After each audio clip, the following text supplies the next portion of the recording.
Παγκόσμια μελέτη αναδεικνύει τα εμπόδια των γυναικών στην πρόσβασή τους στην καρδιαγγειακή αποκατάσταση. Στοιχεία για τα εμπόδια που αντιμετωπίζουν οι γυναίκες στην πρόσβασή τους σε προγράμματα καρδιαγγειακής αποκατάστασης παρουσιάζει παγκόσμια μελέτη, που δημοσιεύεται στο περιοδικό Canadian Journal of Cardiology.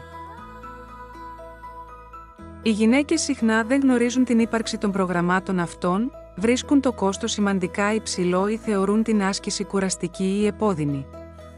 Ακόμα και όσες εγγράφονται σε προγράμματα καρδιαγγειακής αποκατάστασης δεν μπορούν να τηρήσουν τις συνεδρίες εξαιτίας παραγόντων όπως οι οικογενειακές υποχρεώσεις ή οι δυσκολίες πρόσβασης και μεταφοράς όταν απαιτείται αυτοπρόσωπη παρουσία.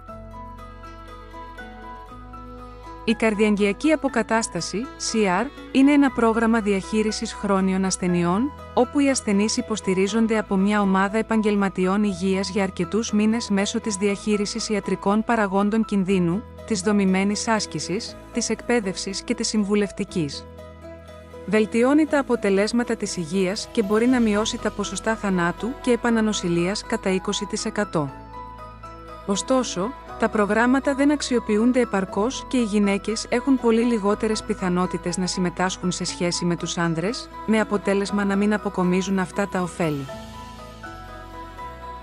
Για τη μελέτη, την πρώτη σε παγκόσμιο επίπεδο για τα εμπόδια πρόσβασης σε προγράμματα CR, έγινε διαδικτυακή έρευνα σε περισσότερους από 2.000 ασθενείς από 16 χώρες και από τις 6 περιφέρειες του Παγκόσμιου Οργανισμού Υγείας. Περίπου το 42% των συμμετεχόντων ήταν γυναίκες. Η συγγραφική ομάδα, μεταξύ των οποίων και η καθηγήτρια αθλητιατρικής του Τμήματος Επιστήμης Φυσικής Αγωγής και Αθλητισμού του Αριστοτέλειου Πανεπιστημίου Θεσσαλονίκης, Ευαγγελία Κουίδη, διαπίστωσε ότι οι γυναίκες καρδιοπαθείς έχουν μεγαλύτερο φορτίο εμποδίων στον Δυτικό Ειρηνικό και την Αμερική από όμικρον με τόνο, τι οι άνδρες. Ωστόσο άνδρες και γυναίκες έχουν σημαντικά εμπόδια στις περιοχές αυτές.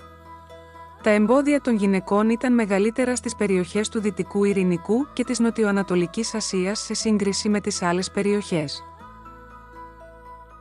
Στην Ευρώπη οι γυναίκες ανέφεραν ως κύρια εμπόδια το ότι αντιμετωπίζουν και άλλα προβλήματα υγείας, ότι δυσκολεύονται με την απόσταση προκειμένου να φτάσουν στους χώρους διεξαγωγής των προγραμμάτων ή ότι δεν γνωρίζουν για τα προγράμματα CR. Στην Ανατολική Μεσόγειο τα κυριότερα εμπόδια είναι ότι δεν γνωρίζουν για τα προγράμματα αυτά, ότι δυσκολεύονται με τις αποστάσεις και με το κόστος του προγράμματος. Συνολικά πάντως εντοπίστηκε ότι και οι γυναίκες και οι άνδρες αντιμετωπίζουν ορισμένα κοινά, αλλά και πολλά διαφορετικά εμπόδια, τα οποία διαφέρουν ανά παγκόσμια περιοχή. Μάλιστα, οι άνδρες στην περιοχή της Ανατολικής Μεσογείου ανέφεραν μεγαλύτερα εμπόδια από ότι οι γυναίκες.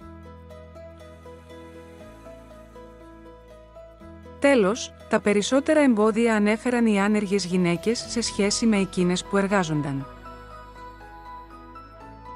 Ευχαριστούμε που μας παρακολουθήσατε, ελπίζουμε να βρήκατε αυτό το βίντεο χρήσιμο. Για περισσότερα βίντεο για την υγεία μας, παρακαλούμε εγγραφείτε στο κανάλι μας North Life Health.